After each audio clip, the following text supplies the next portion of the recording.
నమస్తే ఫ్రెండ్స్, నా పేరు తులసి చంద్.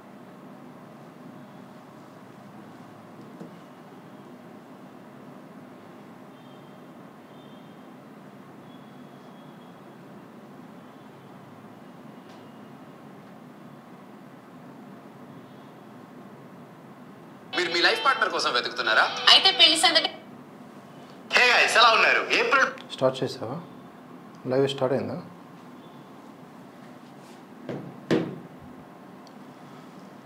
ఓకే, అందరికీ నమస్కారం. Straight to the point. ఇవాళ మనం మాట్లాడుకోవాల్సిన అంశం ఏంటంటే టుడేస్ టాపిక్. ఈ మధ్య లెఫ్ట్ వింగ్ ఎకోసిస్టమ్ అంతా కూడా చేస్తున్నటువంటి వీడియోలు అందరూ కూడా ఒకే అంశాన్ని చెబుతున్నటువంటి వైనం. ఇది మనం అబ్జర్వ్ చేయాలని చెప్పేసి టైటిల్ మారినంత మాత్రాన లోపల కంటెంట్ మారకపోవడాన్ని కూడా మనం గమనించాలి ఇక్కడ. సో మీకు అర్థమవుతోంది నేను ఇవాళ మాట్లాడబోతున్నటువంటి విషయం క్రాంతి వ్లాగర్ అనే యూట్యూబ్ ఛానల్లో ఒక వీడియో వచ్చింది దాని గురించి. అంతకు ముందు రోజు తులసి చందు గారి యొక్క యూట్యూబ్ ఛానల్లో ఆమె వీడియో విడుదల చేశారు. అందులో ఉండే కంటెంట్ అండ్ ఇందులో ఉండే content almost same. North versus south, BJP తాలూకా బలాబలాలు, బలహీనతలు ఇత్యాది లెక్కలను వేసుకుంటూ నర్మగర్భంగా వాళ్ళు ఏవైతే విషయాలు చెప్పాలనుకుంటున్నారో, జనాలకు ఎక్కించాలనుకుంటున్నారో అది చేస్తున్నారు. వెరీ టాక్టికల్గా, ఇంటలెక్చువల్గా దే ఆర్ బిహేవింగ్ అన్నమాట. సో ఈ విషయాన్ని మనం కొంత కూలంకుషంగా చర్చించుకొని వారి యొక్క వీడియోని వింటూనే మనం స్పందిస్తే ఎలా ఉంటుంది అనేది పాయింట్. మీకు డౌట్ ఉంటే ఒకసారి తులసి చందు గారి బీజేపీ సౌత్ ఫోకస్ వెనుక north reason, BJP south focus వెనుక నార్త్ రీజన్ అనే వీడియో ఉంటుంది, అది చూడండి. దీనివలన మనం ఎవరికి ప్రచారం కల్పిస్తున్నట్లు కాదు, లేదా వారి పేరును వాడుకోవడం వల్ల మనకేదో వనగూరుతున్నట్లు కాదు. సిద్ధాంతపరమైన విభేదాలు వచ్చినప్పుడు చర్చించుకోవాలి అండ్ ఈ సమాచారాన్ని పరిశీలించుకోవాలి. ఇటువైపు చూసుకుంటే can BJP and NDA win 400 seats అనే టైటిల్తో క్రాంతి వ్లాగర్ గారు చేశారు. తులసి చందు గారు అంటే జర్నలిస్ట్. ఆవిడ ఒక జర్నలిజం కోర్సు చేసి ఒక మీడియా ఛానల్స్లో పనిచేస్తున్న అనుభవం ఉన్నవారు. మరి క్రాంతి వ్లాగర్ గారు క్రాంతి వ్లాగర్, బట్ పొలిటికల్ ఇవి చేస్తూ ఉన్నారు. సరే, ఎవరికి నచ్చిన వాళ్ళు చేసుకోవచ్చు. కానీ పాయింట్ ఏంటంటే అందరూ ఒకేలాంటి కాంటెంట్ని ఒకే సమయంలో విడుదల చేయటం వెనక ఎవరున్నారు? ఇది ప్రోపగండా క్రియేషన్లో భాగంగా భావిస్తాం. ఉదాహరణకి రైట్ వింగ్ ఛానల్స్ అన్నీ తీసుకోండి. రైట్ వింగ్, లెఫ్ట్ వింగ్ అని పేర్లు పెట్టుకున్నాం కాబట్టి విశదీకరించినప్పుడు ఈ వివరం తప్పదు. సో ఇక్కడ ఏ ఛానల్ అన్నా తీసుకోండి, మీరు అనుకునే రైట్ వింగ్ ఛానల్స్ అన్నీ కూడా ఎక్కడన్నా ఒక చోట అయినా సిమిలారిటీస్ కనిపించవు. ఎవరి విధానాలు వారివే. ఒకే న్యూస్ని 4 రకాలుగా ఇస్తారు. కానీ ఒకే కంటెంట్ని ఒకే రోజు డ్రైవ్ చేసినటువంటి పరిస్థితి ఏ రోజు మీరు రైట్ వింగ్లో చూస్తుంటారు. రైట్ వింగ్ని ఎవరో డ్రైవ్ చేయరు. రైట్ వింగ్ని దేశభక్తి లేదా దేశం పట్ల ఉన్నటువంటి నిరంతర పరితపన, ఈ దేశం ఏమి అంటే జాగృతం కావాలి, భారతీయులు ఐక్యంగా ఉండాలి అనే కోరిక నడిపిస్తూ ఉంటాయి ఆయా ఛానల్ నిర్వాహకుల్ని. అందులో భాగంగా వారు చేస్తూ ఉంటారు, ముందుకు సాగుతూ ఉంటారు. కానీ ఇక్కడ వీళ్ళ యొక్క వ్యవహారం చూస్తూ ఉంటే పక్కాగా ఒక కంటెంట్ అయితే వీరి దగ్గరకు వస్తుంది, దాన్ని కాస్త అటు ఇటుగా మార్చి వారి స్టైల్ ఆఫ్ వ్యూలో భాగంగా వారి యొక్క బాడీ లాంగ్వేజ్లో వారు దాన్ని ప్రజెంట్ చేస్తున్నారు. క్రాంతి గారు చేసినటువంటి వీడియో చూసుకుంటే మాటకు మధ్యలో అంటే ఓవరాల్గా 10 సార్లు అని ఉంటారు ఆ వీడియోలో. ఏమని, నన్ను ఫాలో అవుతున్న వాళ్ళు చాలామంది బీజేపీ వాళ్ళు ఉన్నారు కాబట్టి వాళ్ళు హర్ట్ అవ్వకూడదని చెప్పి నేను ఆ టాపిక్ ఈ టాపిక్ ఎత్తట్లేదు, రైతుల ప్రొటెస్ట్ గురించి మాట్లాడట్లేదని. ఇంకా అవన్నీ కాదు, డైరెక్ట్గా నేను వినిపిస్తూ ముందుకు వెళ్తాను. హే గైస్, ఎలా ఉన్నారు? ఏప్రిల్ 19, 2024 నుంచి లోక్సభ ఎలక్షన్స్ మొదలయ్యాయి. ఈసారి మీలో ఎవరు ఓటు వేయబోతున్నారు? కింద కామెంట్స్ లో ఐ విల్ ఓట్ అని కామెంట్ చేయండి. అందరూ తప్పకుండా ఓట్ వేయాలి. ఒక ఇండియన్ గా అది మన బాధ్యత. ఐ విల్ ఓట్ అని కింద కామెంట్ చేయండి. దేశం మొత్తంలో డిబేట్స్ ఎవరు గెలుస్తారు అనే దాని గురించి కాకుండా బీజేపీకి 400 సీట్స్ వస్తాయా లేదా అనే దాని మీద చేస్తున్నారు. మీరు చాలా మందికి తెలిసే ఉంటుంది 400 సంగతి. ఈసారి లోక్సభ ఎలక్షన్స్ లో బీజేపీ లీడ్ చేస్తున్న ఎన్డీఏ పెట్టుకున్న లోక్సభ సీట్స్ టార్గెట్ 400 అండ్ వీటిలో బీజేపీ టార్గెట్ వచ్చేసి 370. అయితే బీజేపీకి ఈసారి ఎన్ని సీట్స్ వస్తాయి అని మీరు అనుకుంటున్నారో కింద కామెంట్లు చెప్పండి. లోక్సభ ఎలక్షన్స్ మొత్తం 543 స్థానాల్లో జరుగుతాయి. ఈ 543లో 400 స్థానాలు సొంతం చేసుకుంటాం అని బీజేపీ శపథం చేసింది. ఈ 400 అనేది జస్ట్ అపోజిషన్ వాళ్ళ కాన్ఫిడెన్స్ ని దెబ్బతీయడానికి పెట్టారా, లేక 400 సీట్స్ టార్గెట్ ని అచీవ్ చేయడం నిజంగా పాసిబుల్? బీజేపీకి నిజంగా 370 సీట్స్ వస్తాయా? బీజేపీల రౌండ్ ఫిగర్లు టార్గెట్ గా పెట్టుకుంటే మరి అపోజిషన్ పరిస్థితి ఏంటి? అన్నిటికంటే ఇది ఉపోద్ఘాతం. ఆల్మోస్ట్ ఆల్ ఇక్కడ మనం తులసి చందు గారి వీడియో చూసినా యాజ్ ఇట్ ఈస్గా అదే ఉంటుంది ఇంట్రొడక్షన్. ఈ సార్వత్రిక ఎన్నికల్లో ఒక రాష్ట్రంలో మొత్తం అన్ని ఎంపీ స్థానాలు ముక్కబోకుండా బీజేపీ చేతిలో ఇండియాలో భాగం. యాక్చువల్ గా ప్రధాని నరేంద్ర మోదీ వేష భాషల్ని బట్టి ఆయన డేటా సైన్స్ అండ్ అనలిటిక్స్. సరే, నేను అది ప్లే చేసి చూపించడం వల్ల మీకు కొంత ల్యాగ్ అండ్ డిస్టర్బ్డ్గా ఉంటుంది. సో అందుకనే మీరు కాస్త అబ్జర్వ్ చేయండి. Content is same, presentation is different, అంతే. ఛానల్స్ మాత్రమే మారుతూ ఉన్నాయి, విషయం మాత్రం అదే. వీరు చెప్తున్నది ఏంటి అంటే బీజేపీ 400 సీట్లు లక్ష్యంగా ముందుకు వెళ్తోంది, సాధిస్తుందా లేదా ఇట్లా మాట్లాడుతూ చివరాఖరికి కొన్ని పాయింట్స్ మాట్లాడారు. అవేంటో కూడా చూద్దాం. ఒకవేళ నిజంగా బీజేపీ లీడ్ చేస్తున్న ఎన్డీఏకి 400 సీట్స్ గెలిచి పవర్ లోకి వస్తే బీజేపీ గవర్నమెంట్ నెక్స్ట్ స్టెప్ ఏంటి? ఈ క్వశ్చన్స్ అన్నిటి కాదు సార్, ఈ రోజు వీడియోలో మనం తెలుసుకుందాం. Let's find out. 2014లో పవర్ లోకి వచ్చినప్పటి నుంచి బీజేపీ తమ టార్గెట్స్ ని బాగా హైలో సెట్ చేస్తూ వచ్చింది. 2014లో 282 లోక్సభ సీట్లు గెలిచిన బీజేపీ 2019లో 21 ఎక్స్ట్రా సీట్స్ తో 303 సీట్లు గెలిచింది.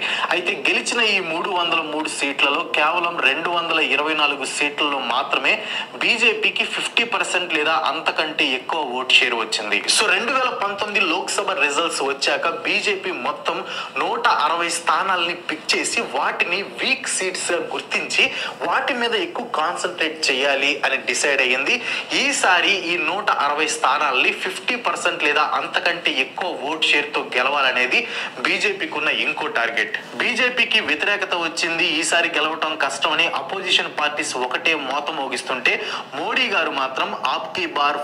అపోజిషన్ పార్టీస్తో పాటుగా క్రాంతి గారు వీళ్ళందరూ కూడా ఒకటే మోత మోగిస్తూ ఉన్నారు. ఈ న్యూట్రల్గా ఉండడాన్ని యాక్ట్ చేయడం చాలా కష్టం. న్యూట్రల్గా ఉండొద్దు, వన్ సైడ్ తీసుకున్నప్పుడు వారు వన్ సైడ్ లాగే ఉండాలి అని ప్రతి ఎలక్షన్ క్యాంపెయిన్స్ లో చెప్తున్నారు. ఎలక్షన్స్ లో ఎవరు గెలుస్తారు, ఎన్ని సీట్స్ వస్తాయి అనేది ఎగ్జాక్ట్ గా ఎవరు చెప్పలేరు. సో ఇక్కడ మనం ఏం చేయాలంటే ప్రతి స్టేట్ లో BJP past performance, present situation ఎలా ఉంది అనే దాన్ని బట్టి ఎన్ని సీట్స్ వస్తాయో ఒక అంచనా వేయాలి. అఫ్ కోర్స్ ప్రతి సీట్ ని అనలైజ్ చేయడానికి టైం సరిపోదు కాబట్టి మెయిన్ స్టేట్స్. సో వీళ్ళు చేసేది ఏంటి అంటే తులసి గారు కానీ అండ్ క్రాంతి గారు కానీ సౌత్ వర్సెస్ నార్త్గా పదే పదే విభజిస్తూ ఉన్నారు పీపుల్ని. సౌత్లో బీజేపీకి అంత బలం లేదు, బీజేపీ నిల్, బీజేపీకి ఇక్కడ ప్రాంతీయ పార్టీల ప్రభావం వల్ల బీజేపీకి అంత సీన్ లేదు. నార్త్లో ఉన్నది బాగానే ఉంది బీజేపీ, కాకపోతే ఇప్పటికే 2 సార్లు గెలవటంతో 3వసారి కష్టము. సో అందుకనే సౌత్ పైన ఫోకస్ పెట్టింది బీజేపీ. అందుకనే మోదీ వేషధారణ గురించి కూడా ఆవిడ మాట్లాడారు తులసి గారు. మోదీ వేషధారణ గురించి మాట్లాడుతూ ఎప్పుడూ లేనిది పంచకట్టు కట్టుకొని కండువా వేసుకొని తమిళ్ భాష నేర్చుకుంటూ తమిళ భాషలో మాట్లాడుతూ, తెలుగు భాషలో మాట్లాడుతూ, కన్నడ భాషలో మాట్లాడుతూ ఇక్కడ ప్రజల్ని దగ్గర అవ్వాలని చూస్తున్నారు అని ఆవిడ మాట్లాడడం జరిగింది. వీళ్ళు ఇలా మాట్లాడడం వెనుక అర్థం ఏంటి అంటే అలా చేయడం తప్ప. ఇక్కడ హిందీని తీసుకొచ్చి నెత్తి మీద రుద్దేస్తున్నారని ఏడ్చింది ఇటుపక్క విపక్షము అండ్ కొంతమందిని జనాల్ని కూడా తప్పుదో పట్టించారు. ఆయా ప్రాంతీయ భాషల్లో ప్రధాని వచ్చి పలకరిస్తే అది ఓట్ల కోసం ఆడుతున్న డ్రామాగా మెల్లగా చిత్రీకరిస్తూ ఉన్నారు. ఏ రాష్ట్రంకి వెళ్తే ఆ రాష్ట్ర సంస్కృతికి సంబంధించినటువంటి కట్టుబట్ట ఉంటే అది కూడా నాటకము. మరి రాహుల్ గాంధీ నిత్యము హిందువుల్ని దూషిస్తూ ఎలక్షన్స్కు ముందు మాత్రం టెంపుల్స్ చుట్టూ పొర్లు దండాలు పెడితే మాత్రం అది హిపోక్రసీ కాదు. ఇట్లా ఉంటుందన్నమాట.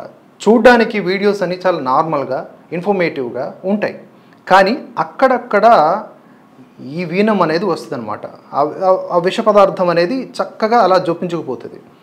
And video editing, music, effects వీటి వలన కూడా కొంత ప్రభావం ఉంటుంది. ఇప్పుడు కొంతమంది పాస్టర్లు ఏ విధంగా అక్కడికి వస్తున్నటువంటి జనాల్ని మ్యానిపులేట్ చేసి రకరకాలైనటువంటి శబ్దాలతో, పదాలతో మతిభ్రంశానికి గురి చేస్తారో, వారి కంట్రోల్లో పెట్టుకుంటారో, ఇలా అంటే అటుపడిపోతారు, ఇలా అంటే ఇటుపడిపోతారో, అలాగే వీళ్ళందరూ కూడా ఒకే రకమైనటువంటి కాంటెంట్తో ఒకేసారి జనాన్ని ప్రభావితం చేయాలని చూస్తూ ఉన్నారు. సౌత్లో బీజేపీకి బలం లేదు కాబట్టి దాన్ని కంటిన్యూ చేసే దిశగా వీళ్ళు ఎజెండాని క్రియేట్ చేసుకున్నారు. నార్త్ బెల్ట్లో గట్టిగా ఉన్న బీజేపీకి అక్కడ ఎలాగూ ఢోకా ఉండదు కాబట్టి సౌత్లోనైనా కనీసం పడగొడితే, వీళ్ళు అనుకున్నటువంటి 400 సీట్ల లక్ష్యాన్ని చేరుకోకపోతే, అప్పుడు వీళ్ళకి బొటాబొటి మెజారిటీ వస్తే రాజ్యాంగాన్ని మార్చేంత శక్తివంతులు కారు వీరు. రాజ్యాంగం మార్చడం అంటే ఏంటి? ఉదాహరణకి ఇప్పుడు కాంగ్రెస్ గవర్నమెంట్ వస్తే అందరి దగ్గర ఉన్నటువంటి డబ్బుని లెక్కగట్టి లేనోళ్ళకి ఎంత వెళ్ళాలో వెళ్తుంది, ముఖ్యంగా ముస్లింలకు ఎంత ఇవ్వాలో ఈ వాటా అనేది వెళ్తుంది అని వాళ్ళు చెప్పారు. ఆ విధానాలను తీసుకురావాలంటే రాజ్యాంగంలో మార్పులు చేయాలిగా. సో వీళ్ళు చేస్తే మరి వీళ్ళు చేసేది గుళ్ళో పూజ కాదు కదా. సంస్కరణలు, కాంగ్రెస్ టైప్ ఆఫ్ సంస్కరణలు అవి. ముస్లిం రిజర్వేషన్లు అని, ముస్లిం రిజర్వేషన్లు తీసుకురావాలి అంటే రాజ్యాంగంలో లేదుగా, కొత్తగా చేర్చాలిగా. అది రాజ్యాంగాన్ని మార్చడమే. ఇది కాకుండా ఇటువైపు చూసుకుంటే బీజేపీ చేస్తున్నది ఏంటి? Uniform civil code. భారతీయులందరినీ ఒకే చట్టం కింద, ఒకే చట్టం గొడుగు కిందకి తీసుకురావటం. ఏది అర్థవంతంగా ఉంది? రాజ్యాంగాన్ని మార్చడం అంటే భారతీయ ఉమ్మడి పౌర స్మృతి గురించి ఆల్రెడీ రాజ్యాంగంలో ఉన్నది కూడా. అంబేద్కర్ గారి యొక్క ఆశయం కూడా అది. చాలా విషయాల్లో ఆయన ఎన్నో ఖరాఖండిగా చెప్పారు. ఈవెన్ రిజర్వేషన్స్ విషయంలో కూడా కొంతకాలం వరకే అని చెప్పారు. పొలిటికల్ ఇన్వాల్వ్మెంట్ వల్ల అది కంటిన్యూ అవుతూ వస్తుంది. పైగా ఆ రిజర్వేషన్లు కంటిన్యూ అవ్వాలని బీజేపీ పార్టీకి సంబంధించిన మోదీ కానీ అమిత్ షా కానీ చెప్తూ ఉన్నారు. ఇంకా రిజర్వేషన్ల అవసరత ఉంది అని. కానీ రిజర్వేషన్లు తీసేస్తారు మోదీ అధికారంలోకి వస్తే అని వీళ్ళు ప్రోపగండా చేస్తారు. వీళ్ళు చెప్పండి, వీళ్ళు చెప్తారు. కాకపోతే ఎలా ఉంటుందంటే వీరి టాక్టిక్స్, బీజేపీ నేతల్లో ఎవరో ఒకరు, వారికి అంత పవర్ లేకపోయినా ఎవరో ఒకరు ఎక్కడో ఒక చోట నోరు జారితే దాన్ని తీసుకొచ్చి మొత్తం బీజేపీ వ్యూహం ఇదే అని మాట్లాడతారు. ఉదాహరణకి రాజ్యాంగం మార్పిడి గురించి 400 సీట్లు వస్తే రాజ్యాంగాన్ని మారుస్తామని బీజేపీ నేత మాట్లాడాడు. దాన్ని తీసుకొచ్చి క్రాంతి గారు కూడా వీడియో చేశారు. మరి అదే శామ్ పిట్రోడా చేసినటువంటి వ్యాఖ్యలు మాత్రం ఏదైతే అమెరికాలో ఉన్నటువంటి ట్యాక్స్ విధానాలు ఇక్కడ కూడా తీసుకొస్తామని ఆయన మాట్లాడారో శామ్ పిట్రోడా, దాని గురించి కాంగ్రెస్ పార్టీ ఉద్దేశం ఇప్పటికైనా బట్టబయలైందని మాట్లాడితే శామ్ పిట్రోడా వ్యాఖ్యలతో మాకు సంబంధం లేదు, అది ఆయన వ్యక్తిగతం అని. శామ్ పిట్రోడా స్థాయి ఏంటి? ఆయన సలహాదారు, ముఖ్య సలహాదారు, రాజీవ్ గాంధీ హయాం నుంచి ఉన్నాడు ఆయన. ఆయన వ్యాఖ్యలకి వాల్యూ లేదంట. ఇక్కడ ఎవరో బీజేపీకి సంబంధించిన చిన్న లీడరు మాట్లాడిన దానికి మాత్రం తీసుకొచ్చి ప్రోపగండా క్రియేట్ చేస్తారు. సరే, వీళ్ళందరూ చెప్తూ ఈ అంకెల గారిడీలో మనల్ని ట్రాప్ చేస్తూ ఏం చెప్తున్నారు అంటే సౌత్లో బీజేపీకి అవకాశం లేదు. లైక్ ఇప్పుడు తమిళనాడు, ముఖ్యంగా వీరు మాట్లాడుతున్నది తమిళనాడులో 0 అంట. ఓకే,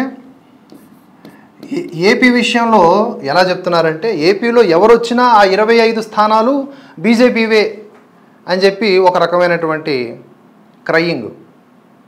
ఏపీలో వైసీపీ వచ్చినా కూటమి వచ్చినా ఆ రెండు కూడా సెంట్రల్కి సపోర్ట్గా ఉన్నాయి కాబట్టి ఇక్కడ ఒక 25 యాడ్ అయిపోయినట్టే అని మాట్లాడుతూ ఉన్నారు. మరి రాజకీయాలు అట్లనే ఉంటాయి. మరి తర్వాత తమిళనాడు 0 అని ఏ ప్రాతిపదికన చెప్తున్నారో అర్థం కాదు. ఈసారి 25% అక్కడ ఓటింగ్ శాతం పెరుగుతుంది. 25% ముందున్న దానికంటే ఇప్పుడు డబుల్ డిజిట్ ఓటింగ్ పర్సంటేజ్ పెరుగుతుంది. అలాంటప్పుడు అది 0 ఎలా వస్తుంది? అట్లీస్ట్ అన్నామలై అక్కడ బలంగా గెలిచే అవకాశం ఉంది అనేది రిపోర్ట్స్ చెప్తూ ఉన్నాయి. కానీ వీళ్ళు 0 అని చెప్తారు. తద్వారా ఏంటంటే సౌత్లో ఉన్న పీపుల్ బీజేపీకి ఓటు అయినక్కర్లేదు. వీళ్ళ అజెండా అది. సౌత్లో ఉన్న పీపుల్ బీజేపీకి ఓటు అయినక్కర్లేదు. అర్థమైందా? అలా చెప్తున్నారనమాట. చెప్తూ ఇంకేం మాట్లాడుతున్నారు చూద్దాం. కొన్ని కొన్ని స్టేట్స్ ని కలిపి రీజన్స్ కింద తీసుకొని లెక్క చూద్దాం. ముందుగా సౌత్ ఇండియా స్టేట్స్ దగ్గరికి వద్దాం. బీజేపీ సౌత్ ఇండియాలో బాగా వీక్, ఇది జగమెరిగిన సత్యం. ఎవరో యూట్యూబ్ లో నా వీడియోస్ చూసి నన్ను కామెంట్లు తిట్టేవాళ్ళు తప్పించి పెద్దగా ఓట్లు వేసేవాళ్ళు ఉండరనమాట. ఎందుకు మన ఆంధ్రప్రదేశ్ ని తీసుకోండి, అత్త కోడళ్ళు పొద్దునంతా కొట్టుకొని నైట్ సీరియల్ టైం కి ఒకటే టీవీ ముందు కూర్చున్నట్లు 2019 తర్వాత తెగ తిట్టుకున్న టీడీపీ, జనసేన, బీజేపీ కలిసి ఎలక్షన్స్ లోకి వెళ్తున్నాయి. 2019 లోక్సభ ఎలక్షన్స్ లో ఆంధ్రప్రదేశ్ నుంచి బీజేపీ ఈయన ఇలా చెప్తున్నారు కదా ఉపమానాలతో. ఇప్పుడు ఇండీ కూటమి అని ఒకటి ఏర్పడింది కదా, ఆ ఇండీ కూటమి ఎంత చండాలంగా ఉందంటే వ్యవహారం. వెస్ట్ బెంగాల్లో ఇండీ కూటమి కాంగ్రెస్ వర్సెస్ తృణమూల్ కాంగ్రెస్, పంజాబ్లో ఆప్ వర్సెస్ కాంగ్రెస్, పంజాబ్లో ఆప్ వర్సెస్ కాంగ్రెస్, మళ్ళీ వెస్ట్ బెంగాల్లో కాంగ్రెస్ వర్సెస్ తృణమూల్ కాంగ్రెస్. మీరు అలా తీసుకుంటే ఇంకేంటి కేరళలో మళ్ళీ వయనాడు సీట్ ఒకటే చాలు మీకు. కేరళలో మళ్ళీ కాంగ్రెస్ వర్సెస్ కమ్యూనిస్ట్ పార్టీస్, వీళ్ళందరూ ఇండీ కూటమే. మరి వీళ్ళు చేస్తుంది ఏంటి? గుళ్ళు పూజ కాదు కదా, రాజకీయాల కోసం ఎత్తుగడలు ఇవి కాదు మాట్లాడాల్సింది. మోదీ ఈ 10 ఏళ్లలో ఏం చేశారో దాని గురించి మాట్లాడుతూ ఏం చేయలేదో కూడా మాట్లాడాలి. అభూత కల్పనలు సృష్టించేసి మోదీ వస్తే ఇదైపోతుంది, మోదీ వస్తే అదైపోతుంది కాదు, మోదీ ఏం చేశారు అది కదా మాట్లాడాల్సింది, అది కదా బాధ్యత. సీటు కూడా గెలవలేదు. ఈసారి కూడా అది కష్టంలాగా అనిపిస్తుంది. ఎందుకంటే టీడీపీ, జనసేనతో పొత్తు పెట్టుకున్న బీజేపీకి ఆంధ్రప్రదేశ్ లో ఉన్న 25 సీట్లలో 6 సీట్లు లభించాయి అనడం కంటే టీడీపీ, జనసేన కలిసి ఒక 10 అసెంబ్లీ సీట్లు, ఒక 6 లోక్సభ సీట్లు బీజేపీకి ఇచ్చాయి అంటాం బెటర్ అనమాట. సో పోనీ ఇచ్చిన 6 సీట్లలో పోటీ చేసే క్యాండిడేట్ స్ట్రాంగ్ గా ఉన్నారా అంటే అది చేసిన సీట్లలో గెలవడం చాలా కష్టమని బీజేపీ క్యాండిడేట్సే గొడవ చేసి ఇంతవరకు బీజేపీ గెలవని ప్లేసెస్ లో సీట్స్ ఇచ్చి బీజేపీ కాస్త స్ట్రెంగ్త్ ఉన్న సీట్స్ ని టీడీపీ తీసుకుందని బీజేపీ క్యాండిడేట్స్ ఆరోపించారు. సో ఇదంతా చూస్తే మళ్ళీ ఆంధ్రప్రదేశ్ లో బీజేపీకి 0 ఖాయం అనుకుంటున్నాను. కానీ ఈ 5 సంవత్సరాల్లో వైఎస్ఆర్సీపీ మీద వచ్చిన వ్యతిరేకత, టీడీపీ, జనసేన, బీజేపీ అలయన్స్ వల్ల ఈసారి బీజేపీకి 1 లేదా 2 లోక్సభ సీట్స్ వచ్చే అవకాశం ఉందని పోల్స్ చెప్తున్నాయి. బట్ అది కూడా కష్టమే, చూడాలి. కానీ ఒకటి మాత్రం ఫిక్స్, టీడీపీ, జనసేన, బీజేపీకి ఎన్ని సీట్స్ వచ్చినా, వైసీపీకి ఎన్ని సీట్స్ వచ్చినా అవి బీజేపీకే వెళ్తాయి. టీడీపీ, జనసేన డైరెక్ట్ ఎన్డీఏలో సేమ్ కాన్సెప్ట్. తులసి చందు గారు చెప్పింది కూడా అదే, ఈయన కూడా అదే చెప్తున్నారు. ఉన్నాయి. బట్ వైఎస్ఆర్సీపీ పైకి చెప్పకపోయినా వాళ్ళు లాస్ట్ కి బీజేపీకి సపోర్ట్ చేస్తారు. నన్ను అడిగితే ఆంధ్రాలో 25 సీట్లు డైరెక్ట్ ఆర్ ఇండైరెక్ట్ బీజేపీకి ఫేవర్ గానే వెళ్తాయి. బట్ మనం ఎన్డీఏ అండ్ బీజేపీ షేర్ చూడాలి కాబట్టి పోల్స్ ప్రకారం వైఎస్ఆర్సీపీకి 10 సీట్స్ రావచ్చు, ఎన్డీఏకి 15 సీట్స్ రావచ్చు అని అంచనా. సో ఆంధ్రాలో బీజేపీకి 2, ఎన్డీఏకి 15. నెక్స్ట్ వచ్చేసి తమిళనాడుకి వెళ్దాం. 2019 లోక్సభ ఎలక్షన్స్ లో 39 సీట్లలో డిఎంకే 24, కాంగ్రెస్ 8, మిగతా ఇండిపెండెంట్స్ కి వచ్చాయి. కానీ తమిళనాడులో ఈసారి ఎలా అయినా బీజేపీకి సీట్స్ రావాలి అనే ఉద్దేశంతో నరేంద్ర మోడీ గారు తమిళనాడు మీద స్పెషల్ ఫోకస్ పెట్టారు. తమిళనాడులో బీజేపీ క్యాండిడేట్ అయిన అన్నామలైతో కచ్చితీవు ఇష్యూని రైస్ చేయించారు. పదే తమిళనాడుకు వెళ్తున్నారు. కానీ ఇన్ని చేసినా మళ్ళీ అక్కడ బీజేపీకి 1 సీట్ కూడా కష్టమే. ఇది గుర్తుపెట్టుకోండి, తర్వాత మాట్లాడుకుందాం. ఈజీగా మెజారిటీ సీట్లు సొంతం చేసుకుంటుంది. మోడీ గారు ఎప్పుడు లేనంత విధంగా ఈసారి తమిళనాడు మీద బాగా కాన్సన్ట్రేట్ చేశారు. ఇన్ఫాక్ట్ ఆయన శ్రమ వృధా అవ్వదు. ఖచ్చితంగా తమిళనాడులో బీజేపీ ఓట్ షేర్ పెరుగుతుంది. కానీ ఆ ఓట్ షేర్ పార్లమెంట్ సీట్ గా మారటం కష్టమే. సో తమిళనాడులో బీజేపీకి 0, ఎన్డీఏకి 0. కేరళ విషయానికి వస్తే హిస్టారికల్ గా బీజేపీ ఇక్కడ గట్టి పోటీ ఇచ్చింది కూడా లేదు. ఇక్కడ డామినేషన్ అంతా కమ్యూనిస్ట్ పార్టీస్ ఇంకా కాంగ్రెస్ లీడ్ చేసే అలయన్సెస్ దే. అయితే తమిళనాడు లాగే కేరళ మీద కూడా మోడీ గారు స్పెషల్ ఫోకస్ పెట్టి కేరళని కూడా మల్టిపుల్ టైమ్స్ విజిట్ చేశారు. అయితే మోడీ గారి విజిట్స్ తోనే సీట్లు వచ్చేస్తాయి అనుకుంటే కష్టమే. కేరళలో ఉన్న 20 లోక్సభ సీట్లలో డబుల్ డిజిట్ సీట్స్ ని బీజేపీ గెలుస్తుందని మోడీ గారు చెప్పడం కాస్త టూ మచ్ గా అనిపించవచ్చు. కేరళలో బీజేపీ ఓట్ షేర్ పెరగొచ్చేమో కానీ 1 సీట్ కూడా కష్టమే. సో కేరళలో ఎన్డీఏ 0, బీజేపీ 0. ఇంకా మన పొరుగు రాష్ట్రమైన తెలంగాణ విషయానికి వస్తే బీజేపీ కర్ణాటకకి వెళ్దాం. కర్ణాటకలో బీజేపీ 25 సీట్లను గెలిస్తే కాంగ్రెస్ 11. సో ఇవి సౌత్ స్టేట్స్. వీటితో పాటు యూనియన్ టెరిటరీస్ కూడా తీసుకుందాం. సౌత్ పుదుచేరికి హోమ్ మినిస్టర్. సో +0. నార్త్ లో ఉన్న ఈ 413 సీట్లలో దాదాపు 367 సీట్లు కొట్టాలి. అఫ్ కోర్స్ నార్త్ లో బీజేపీకి మంచి స్ట్రాంగ్ హోల్డ్ ఉంది, కానీ 413లో 367 సీట్స్ కొట్టడం ఈజీయా? ఒకసారి అటు నార్త్ వైపు కూడా వెళ్ళి చూసొద్దాం రండి. ని లెక్కలోకి తీసుకుంటే నాకు తెలిసి ఈ 2 బీజేపీ గెలిచింది. ఇంకా గోవాలో ఉన్న 2 సీట్లు, జమ్మూ అండ్ కాశ్మీర్ లో 3 సీట్లని లాస్ట్ టైం బీజేపీ గెలుచుకుంది. సో ఈ స్టేట్స్ అన్ని కలిపి ఈసారి ఒక 7 సీట్లు. ఇంకా ఇలాంటి చాలా నెగిటివ్స్ ని కన్సిడర్ బేస్ చేసుకుని ఎంత రఫ్ గా క్యాలిక్యులేట్ చేసినా బీజేపీ 3+100+70 310. సరే, నేను ప్రతి స్టేట్ ని కన్సిడర్ చేసి అనాలిసిస్ చేయలేదు కాబట్టి ఒక 20+ వేసుకుందాం. మైనస్ ఎందుకు, మన సబ్స్క్రైబర్స్ లో బీజేపీ సపోర్టర్స్ కూడా ఉంటారు కాబట్టి వాళ్ళ కోసం ప్లస్ వేసుకుందాం. అంటే ఇదేం అనాలిసిస్ నాకు అర్థం కాదు. ఇప్పుడు ఇక్కడ లైవ్లో పీటర్ అనేవాడు కామెంట్ పెడతా ఉన్నాడు. ఒక కామెంట్ కాదు, లైవ్లో పీటర్ గారు కామెంట్ పెడుతున్నాడు. ఇక్కడ పీటర్ గణేష్ అంట. ఆ పేరులోనే పరమ దరిద్రం ఉన్నదిరా. పీటర్ గణేష్ ఏదో ఒకటి పెట్టుకో. సో పీటర్గా ఇప్పుడు నేను మర్యాదగా కూడా మాట్లాడవచ్చు నీకు, కానీ నీకు మర్యాద ఇవ్వను. ఎందుకు? ఇప్పుడు పీటర్ ఉన్నాడని చెప్పేసి నేను హిపోక్రసీతో పీటర్ గారిని సంతుష్టీకరణ చేయడం కోసం బీజేపీకి ఎగెనిస్ట్గానో, లేకపోతే దేశానికి ఎగెనిస్ట్గానో, లేకపోతే ఈ మీ వ్యాఖ్యల్ని సమర్థిస్తూనో వీడియో చేయలేం కదా. ఆడ పీటర్ ఉన్నా, రామ్ రహీం ఉన్నా, ఎవరున్నా సరే మనం చెప్పాల్సింది చెప్పాలా. మాట్లాడితే బీజేపీ సపోర్టర్స్ ఉన్నారు కాబట్టి వాళ్ళ కోసం ఇదేంటిది నాకు విచిత్రంగా ఉంది. బేస్ చేసుకొని ప్రీవియస్ ఎలక్షన్స్ ని బేస్ చేసుకొని ఎంత రఫ్ గా క్యాలిక్యులేట్ చేసినా బీజేపీకి వచ్చేది 330 సీట్లు. లోకల్ పార్టీస్ తో అలయన్స్ కాబట్టి ఎన్డీఏకి మ్యాక్స్ 350 సీట్లు రావచ్చు. అండ్ నేను ఇవన్నీ ప్యూర్ పాజిటివ్ రెస్పాన్స్ ని బేస్ చేసుకుని మాత్రమే చెప్తున్నారు. Manipur incident, farmers protest, electoral bond scam, unemployment issues, ఇంకా అపోజిషన్ పార్టీస్ మీద అటాక్స్, ఇంకా ఇలాంటి ఈ 5 పాయింట్లు మరొకసారి చూద్దాం. ప్యూర్ పాజిటివ్ రెస్పాన్స్ ని బేస్ చేసుకుని మాత్రమే చెప్తున్నారు. మణిపూర్ ఇన్సిడెంట్, వీళ్ళకి అసలు మణిపూర్ ఇన్సిడెంట్ అంట, తర్వాత farmers protest, electoral bond scam, unemployment issues, farmers protest, వీటన్నిటిలో ఉన్న డొలతనం మనం ఇప్పుడు మాట్లాడదాం.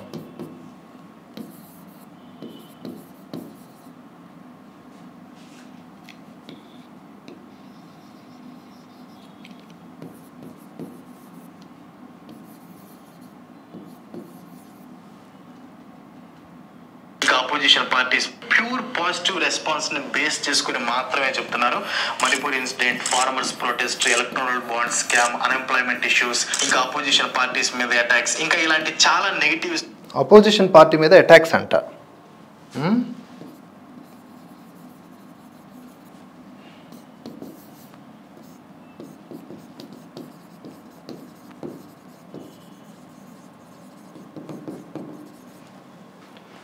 ఒకసారి అబ్జర్వ్ చేయండి, వీళ్ళు మాట్లాడేవి, వీళ్ళు ఎంత వన్ సైడెడ్గా ఉంటారో చూడండి.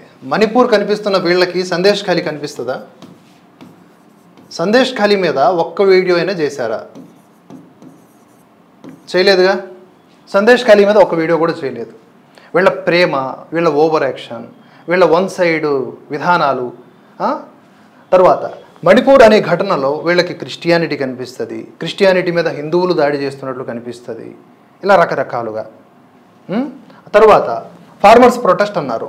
దేశవ్యాప్తంగా ఫార్మర్స్ ఈ ప్రొటెస్ట్లో జాయిన్ అయ్యారా? 2 రాష్ట్రాలు, హర్యానా, పంజాబ్ ప్రధానంగా. వాళ్ళు ఎందుకు ఏం డిమాండ్ చేస్తున్నారు? ఆ యొక్క డిమాండ్స్ అన్నీ కూడా ఏంటి? విచిత్రమైన డిమాండ్స్. రీసెంట్గా కూడా ఒక 10 డిమాండ్స్ చేశారు. అందులో 10,000 రూపాయలు పెన్షన్ ప్రతి నెల, నేను మాట్లాడుతుంది 10,000 రూపాయల పెన్షన్ ప్రతి రైతుకి ఇవ్వాలి, అన్ని పంటలకి మద్దతు ధర కల్పించాలి, రైతులకు చెప్పాలంటే రైతులను ప్రత్యేకంగా 2 ఓటు హక్కులు అడిగే విధానంలో లాగా వాళ్ళు మాట్లాడుతూ ఉన్నారు. గొంతెమ్మ కోరికలు అంటారు కదా. స్వామినాథన్ కమిషన్లో చెప్పినటువంటి విషయాలు అన్నీ కూడా ఇంప్లిమెంట్ చేయాలంటే అదొక దీర్ఘకాలిక లక్ష్యం, ప్రణాళిక. ఇప్పటికిప్పుడు అవి చేసేలేం కదా. దేశం బాగుపడాలి అంటే ఒక 10 అంశాలు చేయాలంటే ఇమీడియట్గా చేయలేంగా. దానికి ఒక పద్ధతి ఉంటుంది. కానీ వీళ్ళు అలా కాదు. వీళ్ళు వెనక, ఈ ఫార్మర్స్ ప్రొటెస్ట్ వెనక ఖలిస్తానీ ఉన్నది. ఆ ఖలిస్తానీ గురించి మీరు మాట్లాడారా ఎప్పుడన్నా? ఖలిస్తానీ గురించి ఎప్పుడైనా మాట్లాడారా? మాట్లాడే ధైర్యం చేశారా? లేదు. జార్జ్ సోరోస్ ఉన్నాడు, మాట్లాడారు. జార్జ్ సోరోస్ గురించి ఎప్పుడైనా మాట్లాడారా? లేదు. జార్జ్ సోరోస్ వీళ్ళ దృష్టిలో మానవతావాది, గొప్ప మానవతావాది, సేవకుడు. ప్రజాస్వామ్యం ఎక్కడుంటే అక్కడ ఈయన కడుపు నొప్పి జార్జ్ సోరోస్కి. ఆ దేశాన్ని విచ్ఛిన్నం చేసేయాలని ఒక ప్రయత్నాలు చేస్తూ ఉంటాడు. ఒక విచిత్రమైన మనస్తత్వం కలిగిన ధనికుడు. అతడు వెదజల్లేటటువంటి ఈ డబ్బు వలన వీరందరూ కూడా, అంటే ఇలా రకరకాల ప్రోపగండా వార్తలు వస్తూ ఉన్నాయి. తర్వాత ఎలక్టోరల్ బాండ్స్ కేంద్రంగానే, ఎలక్టోరల్ బాండ్స్ ఓన్లీ బీజేపీ తీసుకుందా? ఈవెన్ అమెరికాలో కూడా రీసెంట్గా బైడెన్ నాకు ఎక్కువగా చందాలు వచ్చాయని చెప్పేసుకున్నాడు ట్రంప్తో పోలిస్తే. సో నాకే ఎక్కువ మద్దతు ఉంది అని ఆయన ప్రచారంలో భాగంగా వాడుకుంటున్నాడు దాన్ని. ఎన్ని బిలియన్స్ ఆఫ్ డాలర్స్ వచ్చినాయని చెప్పి. ఎలక్టోరల్ బాండ్స్ కంటే ముందు ఉన్నటువంటి విధానం సరైందా? దీనికి సమాధానం చెప్పండి. ఎలక్టోరల్ బాండ్స్ కంటే ముందు వీళ్ళు తీసుకునే పార్టీలు తీసుకునేటటువంటి విరాళాల విధానం కరెక్టా? దానికంటే ఇది బెటరేగా? దీనికంటే ఇంకొకటి బెటర్ ఆప్షన్ చూపించి దీన్ని నిందించండి. ఇప్పుడు మోదీ వద్దంటున్నారు, ఎందుకు వద్దో చెప్తున్నారు. మరి రాహుల్ గాంధీ ఎందుకు బెటరో చెప్పాలి కదా. ఒక బెస్ట్ ఆప్షన్ని పెట్టి ఉన్న ఆప్షన్ని తీయడానికి ట్రై చేయాలి. అలా కాదు, మోదీ నచ్చలేదు అంతే. ఎందుకు నచ్చలేదంటే చాలా కారణాలు ఉంటాయి. అజీర్తి, వికారము, తలనొప్పి, ఇలా రకరకాలైనటువంటి మీకు సమస్యలు ఉంటాయి. వాటి కారణంగా మీరు ద్వేషిస్తారు. ద్వేషం కోణంలో విశ్లేషణ ఏంటో నాకు అర్థం కావట్లే.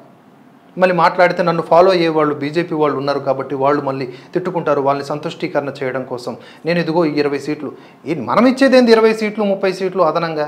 ఈ క్యాలిక్యులేషన్ ఏంటి? ఏ మెథడ్తో, దేని బేస్ మీద ఇవన్నీ చేస్తున్నారు? ఎవరు రాసిచ్చిన స్క్రిప్ట్ ఇది? చూసుకోవాలి కదా. సో ఎలక్టోరల్ బాండ్స్ విషయంలో మాట్లాడుతూ ఉన్నారు. ఎలక్టోరల్ బాండ్స్ స్కామ్ అంట. సుప్రీంకోర్టు స్పష్టంగా చెప్పింది ఏంటి అంటే ఇది స్కామ్ అని చెప్పలేదు. ఎక్కడ అనుమానాలు ఉన్నాయి, విషయాల్ని పారదర్శకంగా ఉంచాలని చెప్పారు. అంతకుముందు అది కూడా లేకుండే ఇప్పుడు కొంత ఇంకా పూర్తి పారదర్శకంగా ఉండాలంటే పెట్టేసరిగా ఓపెన్గా ఒకే కంపెనీ అన్ని పార్టీలకు ఇచ్చింది కదా. తృణమూల్ కాంగ్రెస్ పార్టీ ఒక ప్రాంతీయ పార్టీ అయి ఉండి 1000 కోట్లకు పైగా నిధులు విరాళాలు వచ్చినాయి. బీఆర్ఎస్ పార్టీ ప్రాంతీయ పార్టీ అయి ఉండి 1300 కోట్లు ఆల్మోస్ట్ విరాళాలు వచ్చినాయి. వాటి గురించి కూడా మాట్లాడాలి కదా. ఒక అధికారంలో ఉన్న పార్టీకి ఆటోమేటిక్గా వస్తాయి. మెగా ఇంజనీరింగ్ ప్రైవేట్ లిమిటెడ్ అనుకుంటా, ఆ కంపెనీ అన్ని పార్టీలకు డబ్బులు ఇచ్చింది. అలాగే మోదీ గారు కూడా చాలా స్పష్టంగా చెప్పారు. చూసుకుంటే ఎవరి మీదైతే దర్యాప్తులు జరిగాయో, ఏ కంపెనీల మీద అయితే దర్యాప్తులు జరిగాయో అందులో 23% మాత్రమే మాకు విరాళాలు ఇచ్చాయి. మిగతా అంతా కూడా అపోజిషన్ పార్టీకి విరాళాలు ఇచ్చాయి. అవి అర్థమైంది నా పాయింట్. మరి వీటి గురించి కూడా చెప్పాలి కదా జనాలకి. That is also responsibility. అట్లా ఎలాగా వారు వన్ సైడ్ లాగా వెళ్ళిపోతే ఎట్లా? యుద్ధం అంటే అటుపక్క మాట్లాడాలా. సో ఇది క్రాంతి గారికి చెప్పాలనుకుంటుంది. తర్వాత ఎలక్ట్రల్ బాండ్స్ అనేవి ఆల్ పార్టీస్ ఉన్నాయి ఇందులో. ఇది స్కామ్ అని ఎలా అంటారు? అసలు దేని ప్రాతిపదికన అంటారు? స్కామ్ అంటే ఒక వ్యక్తి కేంద్రంగా జరిగేది అవ్వచ్చు. ఇప్పుడు మోదీ తన బ్యాంక్ ఖాతాలో వేసుకున్నాడా? మోదీకి అసలు ఒక కుటుంబం ఉన్నదా? మోదీకి నెక్స్ట్ జనరేషన్ని సెటప్ చేసుకోవాలి స్ట్రాంగ్గా. ఇప్పుడు రాహుల్ గాంధీని తయారు చేసినట్లుగా కాంగ్రెస్ పార్టీ అండ్ అదే వారసత్వ రాజకీయాల్లాగా ఆయనకైనా వారసత్వం ఉందా? కంట్రీ తప్ప ఇంకేమైనా కన్సర్న్ ఉందా ఆయనకి? అది గుడ్ క్వాలిటీ కాదా మనం చూజ్ చేసుకోవడానికి? ఊరికనే ద్వేషం అంతే. తర్వాత అన్ఎంప్లాయ్మెంట్, ఇది పక్కాగా మనం ప్రశ్నించాలి. అన్ఎంప్లాయ్మెంట్ ఉన్నది ఈ దేశంలో. At the same time private jobs చాలా ఈ దేశంలో అంటే నెలకొల్పబడ్డాయి. కంపెనీస్ విషయంలో కానీ విదేశాంగ విధానాలన్నీ కొంత సరళతరం చేయటం వల్ల ఈ ఫారెన్ ఎఫ్డిఐల ఈ పెరిగాయి, పర్సంటేజెస్ పెరిగినాయి. ఇక్కడ కంపెనీలు నెలకొన్నాయి. Make in India, made in India. వీటి వలన ప్రైవేట్ జాబ్స్ అంటే కేవలం గవర్నమెంట్ జాబ్స్ ఒక్కటే కాదు కదా, ఇంకోటి కూడా గవర్నమెంటైజేషన్, ప్రైవేటైజేషన్ వీటి గురించి కూడా మాట్లాడుతూ ఉన్నారు. అంటే గవర్నమెంట్ అధీనంలో ఉన్నటువంటి శాఖలన్నీ అద్భుతమా? ఒకసారి మన ప్రభుత్వ పాఠశాలలు ఎలా ఉన్నాయో చూడండి. విద్య నాణ్యత అద్భుతమా? అక్కడ ప్రభుత్వ వైద్యాలయాలు ఎలా ఉన్నాయి? కనీసం ఒక పారాసిటమాల్ అయినా దొరుకుతుంది అక్కడ నీట్గా. మరి అలాంటి వాటిని 51-49% రూపంలో ప్రైవేట్ పబ్లిక్ విధానాల్లో ముందుకు తీసుకువెళ్తేనే కరెక్టు, నా పర్సనల్ ఒపీనియన్. అన్నిట్లో కూడా ప్రైవేట్ భాగస్వామ్యం 49% పెట్టి, గవర్నమెంట్ భాగస్వామ్యం 51% పెట్టి, అంటే గవర్నమెంట్ పెత్తనం ఉన్న ప్రైవేటీకరణ అనేది చేస్తే తప్ప ఉద్యోగులు కూడా ఒక బెదురుపాటు అంటే ఉద్యోగులకు కూడా మరీ అంత నిర్లక్ష్యం ఉండదు. కొంతమంది ఫీల్ అవ్వచ్చుగాక ఈ విషయాలని చెప్తే. సో అన్ఎంప్లాయ్మెంట్ గురించి మాట్లాడుతున్నప్పుడు కేవలం గవర్నమెంట్ జాబ్స్ కాకుండా దేశంలో స్వయం ఉపాధి దిశగా, అలాగే ఎక్కడ పడితే అక్కడ ఎన్నో రకాలైనటువంటి కంపెనీలు, వాటి ద్వారా ఉత్పన్నమైనటువంటి ఉద్యోగాలు, వాటి గురించి కూడా మాట్లాడాలి. ఎస్, అన్ఎంప్లాయ్మెంట్ మళ్ళీ ఉంది, దాని గురించి ఓకే, దీని గురించి నేను 50-50 ఛాన్సెస్ మార్క్స్ వేసేస్తా. తర్వాత మాట్లాడేది ఏంటిది, నేను రాసింది నాకే తెలియట్లేదు, ఏంటిది Raju? Attacks on opposition, attacks on opposition అంట అని పెట్టి కేజ్రీవాల్ గారి బొమ్మ పెట్టారు క్రాంతి గారు. క్రాంతి గారు మీకు ఇక్కడ చాలా స్పష్టంగా ఈడీ, సిబిఐ ఛార్జ్షీట్ విడుదల చేసి అందులో డీటెయిల్స్ చెప్తూ ఉంటే కనబడట్లేదా సార్? 10 నిమిషాలు 15 నిమిషాలు ఒక వీడియోలో మీరు చెప్పేది నిజమని జనాల్ని నమ్మించేలాగా చేసేస్తే ఎట్లా సార్? 100 కోట్ల రూపాయల స్కామ్ జరిగింది సౌత్ గ్రూప్ కేంద్రంగా, ఆమ్ ఆద్మీ పార్టీకి డబ్బులు 100 కోట్ల రూపాయలు వెళ్ళాయి అని చెప్పి బలమైనటువంటి నేతలు, కవిత కానీ, లేకపోతే కేజ్రీవాల్ కానీ, సిసోడియా, సంజయ్ సింగ్, వీళ్ళందరూ లోపలున్నారు. అంత అసాధారణమైనటువంటి విషయం, సాధారణ విషయం కాదు ఇది, అసాధారణము. ఇది అపోజిషన్ మీద అటాక్ ఎలా అంటారు? ఢిల్లీ న్యూ లిక్కర్ పాలసీ గురించి మీరు మాట్లాడవచ్చు కదా, ఓల్డ్ లిక్కర్ పాలసీని న్యూ లిక్కర్ పాలసీని కంపేర్ చేయొచ్చు కదా. ఏ విధంగా రేట్లు ఇష్టానుసారంగా పెంచారు, లైసెన్సుల ఫీజులు పెంచారు, తద్వారా వీళ్లకు నచ్చిన వాళ్ళకి షాపులు ఇచ్చుకొని డబ్బులు సంపాదించుకోవాలని చూశారు. ఆరంభంలో ఈ స్కామ్ బయటపడింది కాబట్టి మనకు కనిపిస్తున్న లెక్క 100, 200, 300. ఒక 5 ఏళ్ళు ఆగుంటే లక్షల కోట్ల రూపాయల కుంభకోణంగా మారేది ఇది. జనంకి లిక్కర్ పోసి వారి ధనం తీసుకొని ఎదగాలని ఆలోచించే నేతల పట్ల యాక్షన్స్ తీసుకోకపోతే సాధారణంగా స్వాగతించాలా? వాళ్ళకి కోర్టులో వాదించుకుంటారుగా, వాళ్ళు నివురుగప్పిన నిప్పులైతే, తప్పు చేయకపోతే అకార్డింగ్ టు కవిత గారు కడిగిన ముత్యంలా బయటకు వస్తారుగా. Why you are worrying about it? మన దేశ స్వతంత్ర సంస్థలు ఇవి, ఈడీ, సిబిఐ, సుప్రీంకోర్టు, ఇలాంటివి. ఈసీ రీసెంట్గా మోదీ అండ్ రాహుల్ గాంధీ ఇద్దరికీ కూడా నోటీసులు పంపించింది. మరి బీజేపీ కంట్రోల్ చేస్తే అది సాధ్యమవుతుందా? కానే కాదు కదా. స్వతంత్ర దర్యాప్తు సంస్థలకి మనం విలువ ఇవ్వకుండా అది అటాక్సా? ఈడీ, సిబిఐ సోదాలు చేస్తే దాడులా? సో వీళ్ళు ఇలా ప్రోపగండా క్రియేట్ చేస్తూ ఉంటారు. ఇవన్నీ కూడా దేశంలో క్రియేట్ చేయబడ్డవి, ఫార్మర్స్ ప్రొటెస్ట్ క్రియేట్ చేయబడ్డాయి. మణిపూర్ అల్లర్లు ఇప్పటివి కావు, బీజేపీ 2014 నుంచి వచ్చినప్పుడు కాదు, నెహ్రూ టైం నుంచి ఉన్నాయి. అప్పటి నుంచి దీనికి మెడిసిన్ కనిపెట్టలేకపోయారు, చొరవ చూపించలేకపోయారు. ఏరియా చిన్న, దాని గురించి ఎలా కొట్టుకు సస్తారులో లైట్ తీసుకో. పైగా 7 సిస్టర్స్ అంటారు కదా, భారతదేశంలో 7 సిస్టర్స్ అని స్టేట్స్ ఉన్నాయి కదా, దాన్ని క్రిస్టియన్ కంట్రీగా మార్చాలని చెప్పేసి ఒక ప్రతిపాదన బ్రిటిష్ వెళ్తూ నెహ్రూ చేస్తే దానికి సానుకూలంగా ఆయన మాట్లాడారంట.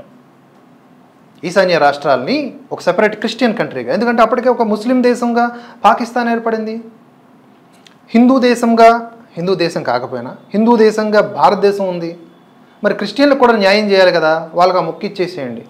మొక్క అంటే ఆ 7 రాష్ట్రాల మొక్క, ఈశాన్య రాష్ట్రాల మొక్క. ఇట్లాంటివి జరిగినాయి. మణిపూర్లో అల్లర్లకు కారణం డ్రగ్స్, అక్రమ వలసలు, మత మార్పిళ్ళు, మిషనరీస్ చొరబడ్డాక జరిగినాయి అక్కడ సమస్యలు. మైదాన ప్రాంతంలో ఉండేవాళ్ళు హిందువులు, కొండ ప్రాంతాల్లో ఉన్న వాళ్ళు చాలా వరకు నాగాలు, మళ్ళీ వాళ్ళు కూడా సూర్య భగవాను నుండి ప్రకృతిని ఆరాధిస్తారు కొంతమంది. తర్వాత కన్వర్ట్ చేయబడ్డారు. కన్వర్ట్ చేసిన తర్వాత వారి మధ్య వైషమ్యాలు ఇంకెక్కువైపోయాయి. ఎవరు పోసినటువంటి విషయం ఇది? ఈ విషయాల్ని మనం చెప్పం, చాలా సెలెక్టివ్గా వెళ్తాం. ఏమన్నా అంటే మణిపూర్లో జరిగిన అల్లర్లు మోదీ ఎందుకు పట్టించుకోరు? ఈజీ మ్యాటర్ మరి పట్టించుకోవడానికి. అక్కడ దాన్ని ఏమంటారు, వేర్పాటువాదులు, సాయుధ దళాలు అంటారు కదా, ఆయుధాలు కలిగిన వేర్పాటువాద గ్రూపులు మోర్ దాన్ 50 ఉన్నాయి అనుకుంటా, ఇఫ్ ఐఎమ్ రాంగ్ కరెక్ట్ మీ. అన్ని దళాలు ఉన్నాయి అక్కడ, ప్రైవేట్ దళాలు, వేర్పాటువాద దళాలు. వాటి మీద ఈజీగా పోలీసులతో ఎలా గెలిచేస్తారు? ఎలా కంట్రోల్ చేస్తారు? వీడు బలహీనంగా ఉన్నప్పుడు వాడు వచ్చి వీడిని కొడతాడు. వాడు ఇరువైపులా ఉన్నాయి, మైతి గ్రూప్స్లో కూడా ఉన్నాయి. గ్రౌండ్ లెవెల్ రిపోర్ట్ ఉండదు, ఏముండదు, అసలు క్షుణ్ణమైన చరిత్ర అధ్యయనం ఉండదు, మాట్లాడేస్తాం. ఒక స్త్రీని నగ్నంగా ఊరేగించారు, అత్యంత దారుణమైనటువంటి విషయమే. దానికి రాహుల్ గాంధీ ఏం చెప్పిండు? భరతమాతని నగ్నంగా చేసేసారని చెప్పిండు. అట్లెందుకు రా భయ్, నాకు అర్థం కాదు. ప్రపంచంలో ప్రతి చోట క్రిమినల్ యాక్టివిటీస్ జరుగుతాయి, అది చాలా ఘోరమే. వాటిని కంట్రోల్ చేయాల్సిన బాధ్యత ఆయా ప్రభుత్వాలు, గవర్నమెంట్ది.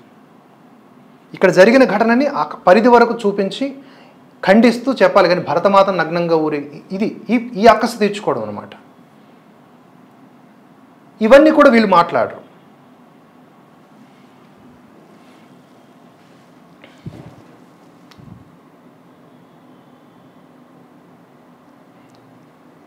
మీరు అసలు ఇక్కడ మనం కొన్ని కామెంట్స్ చూడండి విచిత్రంగా. Peter Ganesh, diamond head, original పేర్లు లేవు, వీళ్ళు కామెంట్లు పెడతారు.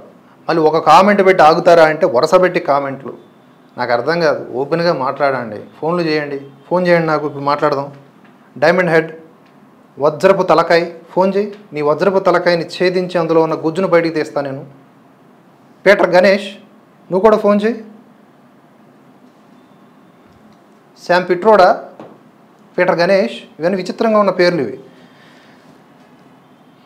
ఇంకా ఏం మాట్లాడారు? కన్సిడర్ చేయలేదు. ఇవన్నీ కన్సిడర్ చేస్తే ఆ నెంబర్ ఇంకా తగ్గే ఛాన్స్ ఉంది. అండ్ ఇంకో ముఖ్యమైన విషయం ఏంటంటే ఈ ఎగ్జిట్ పోల్స్ ని, సర్వీస్ ని పూర్తిగా నమ్మలేం. కొన్నిసార్లు ఇవి టోటల్ గా ఆపోజిట్ రిజల్ట్స్ ని కూడా ప్రిడిక్ట్ చేస్తాయి.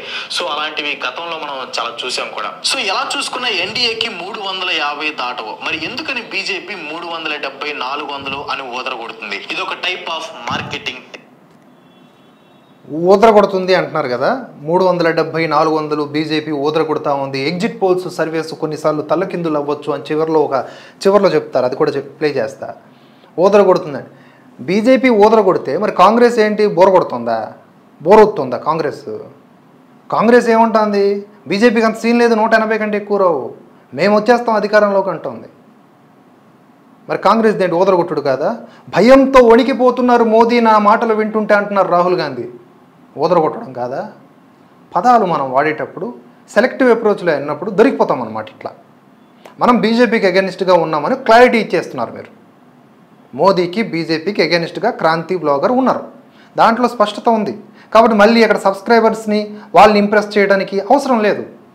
Be open. ఇప్పుడు మీరు ఇలా ఉన్నారని చెప్పేసి మేము డైరెక్ట్గా అనౌన్స్ చేసేసాం వారం క్రితం. ఎస్, ఈ ఎన్నికల వరకు మాకు చిత్తశుద్ధి ఉంది. ఈ ఎన్నికల వరకు మేము బీజేపీకి సపోర్ట్ చేస్తాం, మోదీ రావాలి. ఎందుకంటే మీరు రాహుల్ గాంధీ ఎందుకు రావాలో చెప్పట్లేదు, రాహుల్ గాంధీ ఎందుకు గెలిపించాలో మాకు కొన్ని కారణాలు చెప్పట్లేదు, అందుకనే మేము ఇటు సైడ్ తీసుకుంటున్నామని చెప్పేసాం. అట్లా మీరు తీసేసుకోండి. మోదీ మాకొద్దు, ఈ అజెండాలో భాగంగా ఈ వీడియో చేస్తున్నాం, ప్రకటించుకోండి. It will be better. ఇప్పుడు డెటాల్ యాడ్ చూడండి, 99.9999% జెమ్స్ ని చంపేస్తుంది అని యాడ్ ఇస్తారు. ఆఫ్ కోర్స్ ఏ డిస్ఇన్ఫెక్టెంట్ కూడా అంత రేంజ్ లో క్లీన్ చేయలేదు, కానీ యాడ్స్ అలా ఇవ్వడం వల్ల చాలా మంది అది నిజమని నమ్మేస్తారు. ఎవరి దాకా ఎందుకు, మన ఆంధ్రప్రదేశ్ సీఎం జగన్మోహన్ రెడ్డి గారు కూడా సిద్ధం అనే టైటిల్ తో 175 సీట్లు గెలుస్తామని ధీమాగా పబ్లిక్ లో సవాల్ చేశారు. ఉన్నది 175 సీట్లు. సో అవన్నీ స్వీప్ చేయాలంటే ఇంపాసిబుల్. అసలు ఆ విషయం వైఎస్ఆర్సీపీ నాయకులకు కూడా తెలుసు. కానీ 175 అంటే జనాలు ఆ పార్టీ గెలుస్తుందా లేదా అనేది పక్కన పెట్టేసి అసలు 175 వస్తాయా లేదా అనే దాని గురించి మాట్లాడుకుంటారు. ఆప్కి బార్ 400 పార్ అనేది కూడా ఒక స్ట్రాటజీ. ఇది చూసి న్యూట్రల్ గా ఉన్న ఓటర్స్, ఆపోజిట్ గా ఉన్న ఓటర్స్ మైండ్ లో ఒక డౌట్ క్రియేట్ అవుతుంది. అమ్మో, ఎంత ధీమాగా చెప్తున్నారంటే ఖచ్చితంగా గెలుస్తారు, మన ఓటు వేస్ట్ అవ్వడం ఎందుకు, అటే వేసేద్దాం అని అనుకుంటారు. అందరూ అనుకోకపోయినా ఒక 10% మంది అనుకున్న చాలు, కథం. ప్లస్ అంతా అనుకున్నా కాదు, ఒక 10% పీపుల్ అనుకున్నా చాలు, ఖతం అని ఆయన చెప్పిండు. ఎందుకంత భయం? మోదీ వస్తే ఎందుకంత భయం? మోదీ వచ్చి ఏం ఇబ్బంది పెట్టిండు? ఆర్టికల్ 370ని ఎత్తివేసిండు, బోర్డర్స్ని బలోపేతం చేస్తుండు, డిఆర్డిఓకి మంచి ప్రోత్సాహకాలు ఇచ్చిండు, హెచ్ఏఎల్ని డెవలప్ చేస్తూ భారత రక్షణ రంగాన్ని అభివృద్ధి చేస్తూ ఉన్నారు, రాఫెల్స్ని తీసుకువచ్చారు, ఆర్మీని బలోపేతం చేశారు, ఆర్మీకి కావాల్సిన బుల్లెట్ ప్రూఫ్ జాకెట్స్ కావచ్చు, వాళ్ళకి మంచి ఇప్పుడు సియాచిన్ గ్లేసియర్లో కూడా వాళ్ళు చక్కగా ఉండగలుగుతున్నారు అంత కఠినమైనటువంటి వాతావరణంలో అంటే అవి ప్రొవైడ్ చేశారు. వలసలు అరికట్టడానికి ఎన్ఆర్సీని తీసుకొచ్చారు. శరణార్థ శిబిరాల్లో ఇక్కట్లు పడుతున్న వాళ్ళ కోసం సిఏఏ తీసుకొచ్చారు. జన్ధన్ ఖాతా ఓపెన్ చేశారు. పారదర్శకత అంటే సంక్షేమ పథకాల డబ్బులు ఇంతకుముందు క్యాష్ రూపంలో మధ్యలో కొంతమంది దళారులు తిని వస్తే మిగిలేది బూడిద, అలా కాకుండా డైరెక్ట్ ఖాతాల్లో వేసే వ్యవస్థను తీసుకొచ్చారు. డిజిటల్ రంగాన్ని బలోపేతం చేశారు. Make in India, made in India. Why you are worrying about Modi? ఖతమా? ఎవరు ఖతం? మీలాంటి వాళ్ళు ఖతం అవుతారేమో. అంటే మీకేమన్నా యాంటీ నేషనల్ విధానాలు మీ మైండ్లో ఉన్నాయేమో, అవి చేయడానికైతే విఘాతం వస్తుంది. కొన్ని ఎన్జిఓలను బ్యాన్ చేసింది కదా సెంట్రల్ గవర్నమెంట్. ఎందుకు? మిషనరీల పేరిట అది కాదు చూపిస్తున్న కారణం ఒకటి, చేస్తున్న పని ఒకటి. మత మార్పిళ్ళు చేస్తున్నారు కాబట్టి వాళ్ళని బ్యాన్ చేసింది గవర్నమెంట్. లెక్కలు అడిగింది ఏం లేదు, మీరు ఎంత డబ్బులు ఎక్కడి నుంచి వస్తున్నాయో మీ మిషనరీలకు చెప్పండి అంటే లెక్కలు మేము చూపించాం, చూపించకపోతే అంతే తలుపులు వేసుకొని పోండి అన్నారు. అట్లా చేస్తే కూడా తప్పు. మోదీ గురించి భయపడిపోతున్న క్రాంతి వ్లాగర్ గారు ఇట్లా కాదు, ఇది కాదు పద్ధతి. 10% అయినా సరే అబ్కీ బార్ 400 అంటే 400 వచ్చేస్తాయా, సరే ఆయనకే వేసేద్దాం అని అనుకుంటారేమో అని భయపడి అలా అనుకోవద్దు, అంత సీనేమీ లేదు అని చెప్తూ 400 అంటూ ధైర్యంగా డిక్లేర్ చేయటం వల్ల అపోజిషన్ కి మెంటల్ గా దెబ్బ పడిపోయింది. సో క్లియర్ గా ఎన్డీఏకి 400 లేదా బీజేపీకి 370 సీట్లు రావు. కానీ నేను తప్పవచ్చు, బీజేపీకి సపోర్ట్ గా ఉన్న పోల్స్ అన్ని కరెక్ట్ అయి నిజంగా వాళ్ళకి టార్గెట్ రీచ్ అయితే అప్పుడు సిచ్యువేషన్ ఏంటి? ఇండియన్ కాన్స్టిట్యూషన్ ఇంత తెలివిగా ఒకటి చెప్పేసి ఒక ఒపీనియన్ని వెల్లడి చేసేసి దాని మీద స్టాండ్ తీసుకోకుండా మళ్ళీ నేను తప్పవచ్చు అని చెప్పేసి తప్పించుకొని తిరుగువాడు ధన్యుడు సుమతి అన్నట్లుగా, వాట్ ఈస్ దిస్ క్రాంతి గారు? ఒకవైపు ఉండిపోండి, క్లారిటీగా చెప్పండి. ఇంక నేను చూడండి గంట సేపు ప్రసంగం ఇస్తున్నా. నిజంగా ఒక చెప్పాలంటే చాలా పెద్ద సోది మ్యాటర్ ఇది, ఇంత పెద్ద వీడియో. సో నేనంటే ఏదైనా ల్యాగ్ చేశానంటే ఒక అర్థం ఉన్నది, లైవ్లో ఉన్నా కాబట్టి. మీరు కట్ చేసి రాసుకొని పేస్ట్ చేసి రకరకాలు ఉంటాయి మీకు. ఇవన్నీ ఎందుకు? పాయింట్కి రండి. ఆర్టికల్ 368 ప్రకారం ఏ పార్టీకైనా లోక్సభ సీట్స్లలో 2/3 మెజారిటీ అంటే 363 సీట్ల కన్నా ఎక్కువ వస్తే ఆ పార్టీకి రాజ్యాంగంలో ఏదైనా ఆర్టికల్ ని తొలగించే సవరించే అధికారం వస్తుంది. ఆ కైండ్ ఆఫ్ మెజారిటీ వస్తే బీజేపీ పెద్ద డెసిషన్స్ తీసుకునే ఛాన్స్ కూడా ఉంది. బీజేపీకి 370 సీట్స్ లేదా ఎన్డీఏకి 400 సీట్లు వస్తే గవర్నమెంట్ ఫామ్ చేసిన వెంటనే బీజేపీ గవర్నమెంట్ చేసే పని మన కాన్స్టిట్యూషన్ అంటే రాజ్యాంగాన్ని మార్చడం. ఇది నేను చెప్పట్లేదు, మళ్ళీ నన్ను తిట్టుకుంటారేమో.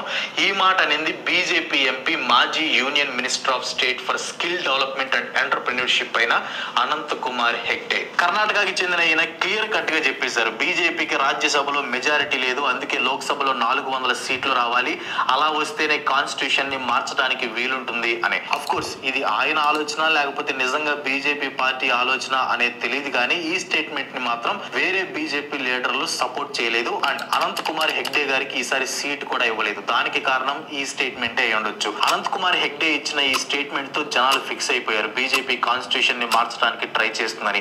అయితే జనాల్లో ఉన్న ఈ డౌట్ ని పోగొడుతూ పీఎం మోడీ గారు రెస్పాండ్ అయ్యారు.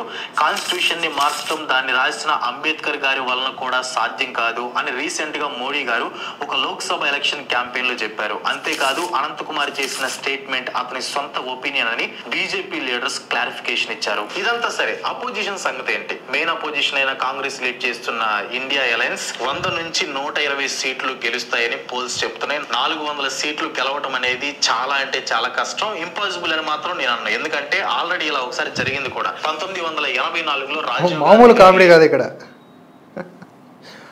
ఆయన ఏమన్నారంటే 4 అపోజిషన్ పార్టీ పరిస్థితి ఏంటి అని చివరాఖరి చెప్పారు. అపోజిషన్ పార్టీ గురించి మాట్లాడడానికి ఏమి ఉండదు. ఇప్పుడు మోదీ గురించి మాట్లాడాలంటే గంట మాట్లాడచ్చు, ఏం చేశారు అనే దానికి. లేదా విద్వేషం కక్కడానికి కూడా 200 గంటలు మాట్లాడవచ్చు. అంటే అభూత కల్పనలు అల్లితే ఈజీగా మాట్లాడవచ్చు కాబట్టి. కానీ ఇక్కడ ఇండి కూటమి కాంగ్రెస్ కానీ ఇండి కూటమికి కానీ ఒక 100-200 మహా అయితే 150 సీట్లు వస్తాయని చెబుతూనే 400 సీట్లు రావడం అనేది అసాధ్యం కాకపోవచ్చు అంట. చూడండి, 400 సీట్లు గెలవటం అనేది చాలా అంటే చాలా కష్టం, ఇంపాసిబుల్ అని మాత్రం నేను అన్నాను. ఎందుకంటే ఇంపాసిబుల్ మాత్రం అని అన్నారు. ఎందుకంటే ఆల్రెడీ ఇలా ఒకసారి జరిగింది కూడా. 1984లో రాజీవ్ గాంధీ గారి లీడర్షిప్ లో కాంగ్రెస్ పార్టీ 403 లోక్సభ 400 సీట్లు గెలవటం అనేది చాలా అంటే చాలా కష్టం, ఇంపాసిబుల్ అని మాత్రం నేను అన్నాను. ఎందుకంటే ఆల్రెడీ ఇలా ఒకసారి జరిగింది కూడా. 1984లో బాబు క్రాంతి గారు చెప్తున్నది ఏంటి? 1984లో అంట. 1984లో ఇందిరాగాంధీ గారు చనిపోయిన తర్వాత, హత్యకు గురైన తర్వాత అక్కడ ఉన్నటువంటి సానుభూతి రాజీవ్ గాంధీని గెలిపించింది. ఓకే, రాజీవ్ గాంధీని పిఎంని చేసింది. సో ఇప్పుడు కాంగ్రెస్ ఈ ఇండి కూటమికి అంత ఛాన్స్ లేదు. 150 సీట్లు అనుకోండి, 150 సీట్సే వస్తాయి. బట్ 400 సీట్లు సాధించటం అసాధ్యమేమీ కాదు అని చెప్పి ఈ ఉదాహరణ చెప్తున్నారంటే దాని అర్థం ఏంటి? ఇక్కడంటే ఇందిరాగాంధీ లాంటి ఒక శక్తివంతమైన నేత హత్యకు గురైతే దాని వలన కలిగినటువంటి పరిణామాల కారణంగా రాజీవ్ గాంధీ భారీ మెజారిటీతో అధికారంలోకి వచ్చారు అనుకుందాం కాంగ్రెస్ పార్టీ. ఇక్కడ ఇప్పుడు రావాలని ఎవరిని లేపేయాలనుకుంటున్నారు క్రాంతి గారు? మీరు ఎవరైనా లేపేస్తే తప్ప ఇది జరగవు. అవి అట్లాంటిది ఏదైనా క్రియేట్ ఉందా మీ దగ్గర? ఏమైనా మ్యాటర్ ఉందా? భవిష్యత్ ప్రణాళిక ఏమైనా ఇచ్చారు ఎవరన్నా? నాకు ఫ్యూజులు అవుట్ అయిపోయినాయి ఈ పాయింట్ విన్నాక. ఇదేమి కంపారిజనో నాకు అర్థం కాదు. ఇది సేమ్ యాజ్ ఇట్ ఈజ్గా అటు తులసి చందు గారు కూడా సేమ్ ఇలాంటి కాన్సెప్ట్, ఏ పెద్దగా తేడా లేదు. వీళ్ళు చెప్తున్నటువంటి విషయం ఏంటి అంటే సౌత్ పీపుల్ ఎవరు కూడా ఎలాంటి, సౌత్ పీపుల్ అంటే దక్షిణ భారతదేశానికి సంబంధించిన వాళ్ళు ఎవరూ కూడా ఎలాంటి భ్రమలకు పోకండి, వాళ్ళు బీజేపీకి ఓటు వేయక్కర్లేదు అని చెప్తున్నారు. ఎందుకంటే వాళ్ళకి నార్త్లోనే బలం తగ్గుతోంది. సో నార్త్లోనే డిక్లైన్ స్టేజ్ ఉన్నప్పుడు నువ్వు ఇక్కడ వాళ్ళు ఏదో 400 సీట్లు వచ్చేస్తాయని చెప్తున్నారు, ఈ భయానికి గురయ్యి నువ్వేమి ఓటేసేయకు, గెలిచేవాడికే ఓటేసే ఒక విధానం ఉంటుంది కదా అని చెప్పేసి ఏమారుస్తున్నారు. దయచేసి ఈ విషయంలో జాగ్రత్తగా ఉండండి. ఇది మొదటి అంకం. ఇది ఇక్కడి వరకు కట్ చేయి.